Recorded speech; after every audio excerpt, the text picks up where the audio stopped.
19 oylik o'g'limga karischa kechki ovqat qilib beramiz. Ketdik. Karis qaynonam sovuq uchun har doim karischa har xil sho'rvalar tayyorlab beradilar. Bugun kechki ovqatiga dengiz o'tidan sho'rvasi bilan shu tofuni pishirib bermoqchiman. Tofuni o'g'lim juda ham yaxshi ko'radi. Bu juda ham mazali va foydali. Biz yeydigan guruch sovuq uchun ozroq ko'plik qiladi. Shuning uchun yarmini mikrovalnovkaga solib isitib beraman. Lekin biz bilan teppa-teng bir xil turdagi guruchni yeya oladi. Tofuni shunaqa qilib qizib turgan yog'da yaxshilab qovurib olinadi.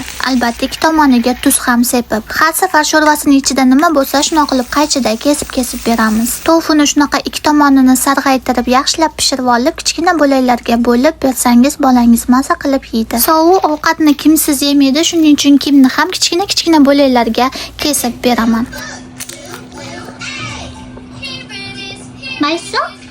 Videoda ko'rib turganinglardek kimni juda ham yaxshi ko'radi. 19 oyli o'g'lim ovqatni o'zi bemalol yeya oladi, lekin men o'g'limni juda ham yaxshi ko'rganim uchun har safar o'zim yedirgim keladi. Shu idishidagi hamma ovqatni bemalol yeb tashlaydi. Sovuq ovqatini yeb bo'lgandan keyin qaynonam idishlarini yuvib qo'yadi. Men esa sovuqga yo meva yo shirinlik beraman. 19 oyli o'g'lim o'sha bunga odatlangan, ovqatdan keyin nimadir yeyishi kerak. Bu tortni karis pochchamiz olib chiqib berganda sovuqga juda ham yoqdi shekilli, o'yinga ham tushib beryapti.